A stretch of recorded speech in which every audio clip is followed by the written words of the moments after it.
Sebab tiga tadi penting. Kita sentiasa beramal saleh, minta ampun malam siang. Ketiga, kita merayu untuk husnul khatimah. Dalam kita bercakap tentang kiamat kecil ini, kiamat kecil, kematian tadi kan, tahap ataupun peringkat kematian ini, dia hanya datang di peringkat yang ketiga.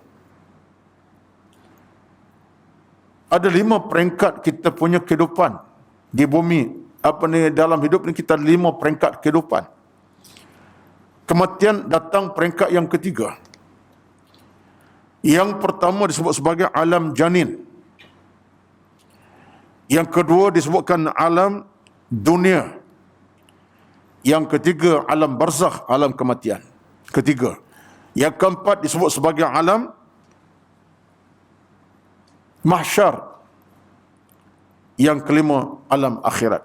Ini di antara apa yang dibawakan ulama. Ada yang kata 4, ada yang kata 5. Saya ambil 5 lah. Ya. Yang penting ialah alam kematian hanya masuk di alam ketiga. Alam pertama alam janin. Kita dalam perut ibu kita masing-masing menjadi daging yang diberikan nyawa. Asalnya air mani berubah jadi seketul darah, kemudian segumpal daging, altiup ke roh. Itu alam janin. Kemudian kita lahir ke alam bumi. Alam bumi itu alam dunia sekarang. Yang ketiga alam kematian. Yang ketiga alam kematian, alam barzakh. Dalam tempoh kita hidup ini, belum bertemu alam kematian, Allah beri rezeki, hidup, menikmati segala-galanya. Baik makanan, minuman, kekayaan, harta, pangkat, macam-macam. Tapi ingat tuan-tuan, sebab tu kata para ulama rahmatullahi alaihim ajma'in, dia kata apa? Bila datang alam kematian, bermakna semua yang kita ada ini akan tamat riwayatnya. Alam dunia kita macam mana kita ada, tamat riwayatnya.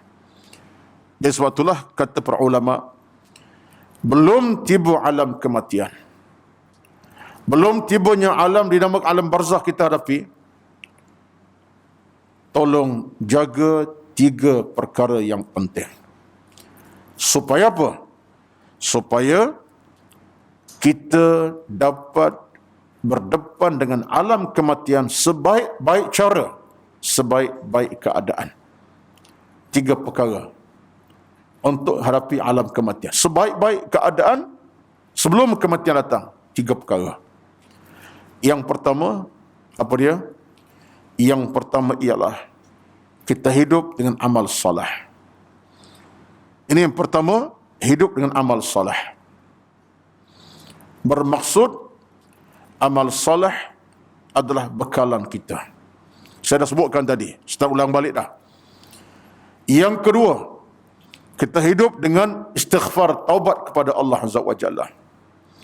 Maksudnya, kita hidup dalam suasana istighfar sentiasa berkumandang.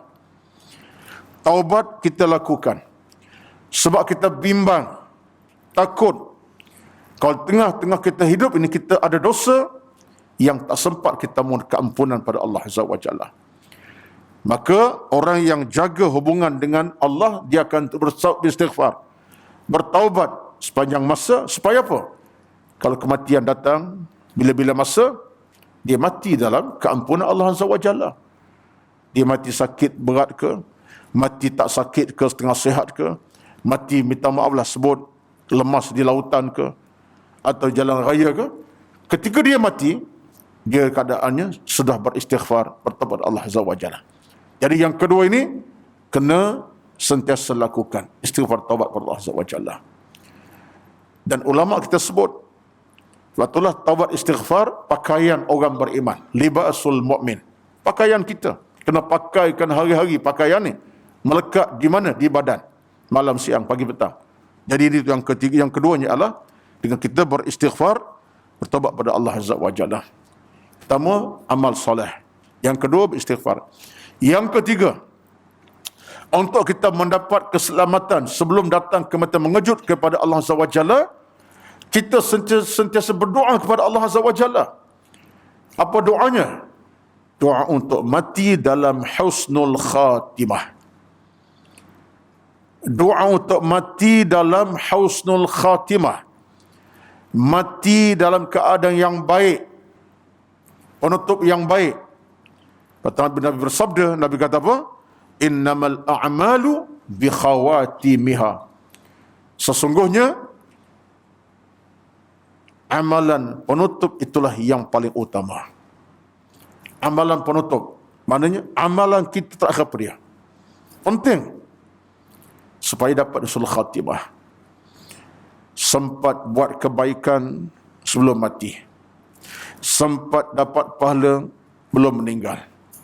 Sempat dapat redha belum mati. Itulah sebenarnya yang kita nak, sangat-sangat nak.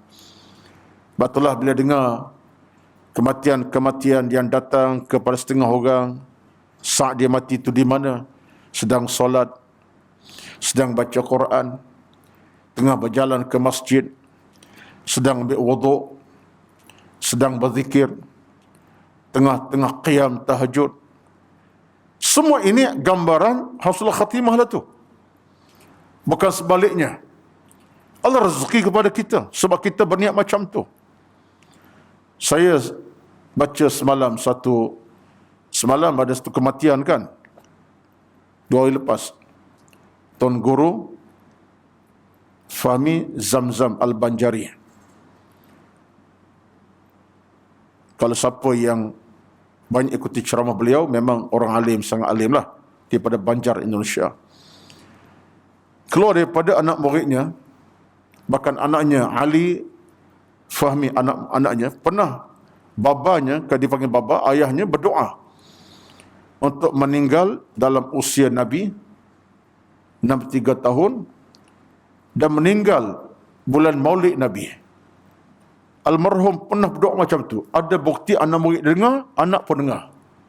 Dia merayu kepada Allah kalau mati dalam usia Nabi dan meninggal bulan Maulid. Subhanallahil azim. Ini saya baca cerita lah ni. Anak murid berceritakan. Terbukti dia meninggal usia 63 tahun dan sekarang bulan Maulid. Hari ini 26 awal kan. Bulan Maulid lah ni. Maulid Nabi. Dia nak cerita tuan-tuan, tak apalah itu cerita yang dirakam oleh anak murid. Kita kata betul lah tu. Anak murid tak berbohong lah, insya-Allah. Anak pun tak berbohong. Nak cerita pada tuan-tuan, Allah itu Maha Kaya. Bila kita minta untuk dapat husnul khatimah, Allah akan beri. Yang penting hati kita bercakap kepada Allah, ya Allah, aku nak mati ketika engkau redha kepada aku. Aku nak meninggal ketika aku sedang buat amal salah, ya Allah. Engkau cabut nyawa ketika aku buat benda yang baik, ya Allah, jangan benda yang jahat. Kita berdoa. Bukan kita spesifikkan mati tengah dengar ceramah, mati tengah baca Quran, tapi kita minta, Allahumma khatim lana bihusnil khatimah. Ya Allah, tutuplah urusan hidupku dengan tutupan yang baik. So, kepada Allah lah. Tutupan macam mana? Mungkin kita tengah baca Quran, tengah sembahyang tahajud, tengah berjalan ke masjid untuk dengar ceramah, tengah berzikir, tengah tolong orang miskin, holong makan, contohnya, serah. Tapi penting, kita merayu untuk dapat husnul khatimah. Itu tuan-tuan, jangan, ini benda-benda ni bukan kecil kepada kita ni. 3 tadi penting. Kita sentiasa beramal salah, minta ampun malam siang. 3, kita merayu untuk dapat husnul khatimah.